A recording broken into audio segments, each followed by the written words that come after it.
It's me. It's Little Big O. He's back for for a story. I got a story for you. Back in the 5th grade, I had all the characteristics of a loaf of sourdough bread. Yes. I mean, I could not rise to the occasion of making new friends. I sucked. I mean, I had a real crusty time making friends. There was a real crust. Now, like every mom on this planet, when my mom found out this news, oh, she was shocked. Like, how is this possible? Are kids blind? Are they blind? My blood! My makusla! My sweet buttery baby angel! How is this possible? People should love him! So they went into the catacombs, all right, the parenting catacombs, and they sought knowledge. They pulled out the master parenting scrolls. And there, on line 1 was, of course, the tried and true. Put him in a sport! Of course! I just needed to be near a ball and an organized scoring structure and a Ziploc bag full of warm orange slices in order to make friends. Toss this Tide Pod of a shriveled boy into a sport, and bountiful friends will manifest in front of my very eyes. Ha! Of course! I remember the day that my mom told me the sport that I would scoop up all these friends in. I remember like it was yesterday. She looked at me and said, I got the sport. Bowling! I knew that this was going to be terrible. I love bowling, okay? I love bowling. I mean, who doesn't love hurling a 10-pound marble down a slick alley, knocking down upside down exclamation points? Oh, boy, what fun. That being said, to be on a team at a crucial point in my boyhood, I felt like I would actually be repelling friends away from me. I wasn't going to say no to my mom. That would be the dumbest thing I could possibly do. Have you met my mom? I joined the youth bowling team, the Chesapeake Bay Street Goblins. This team, just the realest of champions. I mean, the highest crust of sourdough excellence. It was a team. I guess you could say it. A team, that's it. That's no adjectives needed. I don't know what we were. A mistake. That's what we were. We had, there was Boy 2, who was just so bland, I don't even remember his name. So, Boy 2, he actually ended up quitting the team, leaving me and this other kid. Scotty! Not that Scotty. Not the Scotty that stole my Nutty Buddy.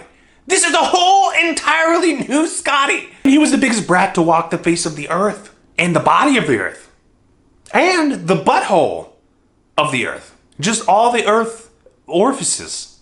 And he was so powerful that he would actually control his parents. He was super intense about bowling. This maniac had a bejeweled bowling guard that he bowled with. The worst part was that he had an overactive mucus gland. He would just drain the snot equivalent to gallons of snot. And if he he would just drizzle 2 flopping sticky hands, and he wouldn't wipe it up. He wouldn't even wipe it. So it just crusted on his face. The crustaceans. Not only that, kid loved nachos. But he would call them power nachos. Every time he bowled, he had to have nachos. I don't know what it was. But the thing is, he rocked at bowling. First couple of games, I shined. I shined so terribly. Scotty would be just shouting commands at me. Like, ready the ball! Ready the ball! You gotta swish it! Swish the ball, Rogers! Swish it! Swish it! Swish! I would knock down like 2 pins, right? Which Scotty would be furious. He'd be like, you suck, Rogers! You can't even swoosh the ball! I tried to give it a swoosh. Next couple of games got even worse. He wouldn't even give me commands anymore. He would just kind of just yell things at me to kind of put me down, right? Like, you suck, Rogers! Go sit on a sidewalk!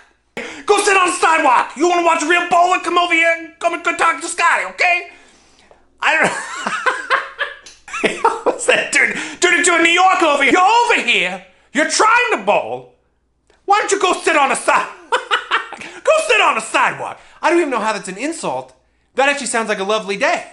After a few games, I was beaten down by Scotty. I mean, I joined a bowling team to make friends, and I actually ended up making a nemesis. Unfortunately, the Rogers life motto is, we don't quit. We legitimately have to finish our obligation. So I was morally obligated to finish the season. Now, I'm not sure when this happened, but my mom, who attended the games, she started cracking jokes. I'm over here like, who's this stand-up comedian over here?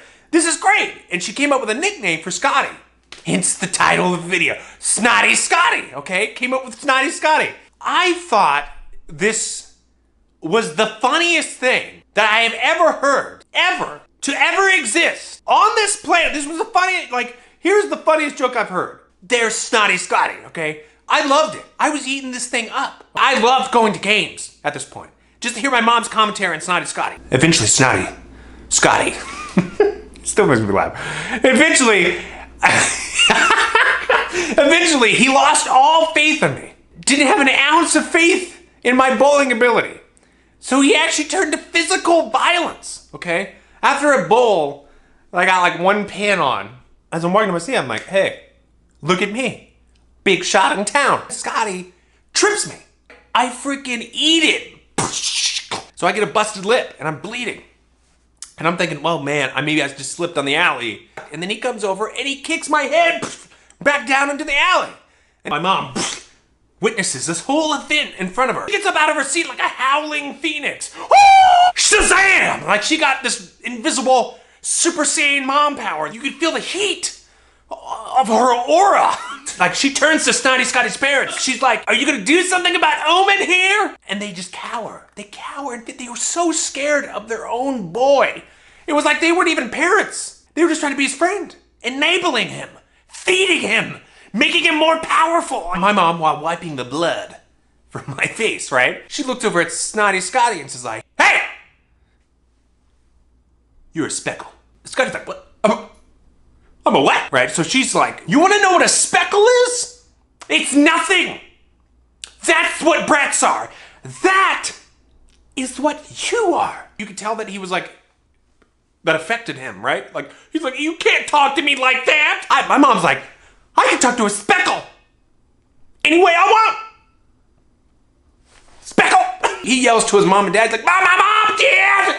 My mom shoots a beam of parent energy to Scotty's parents. We're like, whoa, parenting.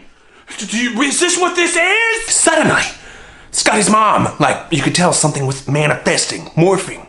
Something was changing. She became a mom. She takes the wad of napkins, right? Just a binder full of napkins and just just throws it in Scotty's face. And you see, oh, and she's like, wipe your snot. I'm like, what? Wow! Scotty's dad, who just happened to have the freaking nachos, right? Something morphed in him, he became a father, right? He takes the nachos, the power nachos, in his hand that he was about to give Scotty, right? He was about that close, and he just spikes the freaking nachos to the ground, right? And he's like, no more nachos, young man. I'm like, this is incredible! Scotty lost his mind. And because he's crying, these snot ropes, man, they were down to his ankles. I've never seen anything like this. His parents then grab him each by the arms, right? And they're carrying him out of the bowling lane. And I kid you not, his little mucus jump ropes were just dragging behind him.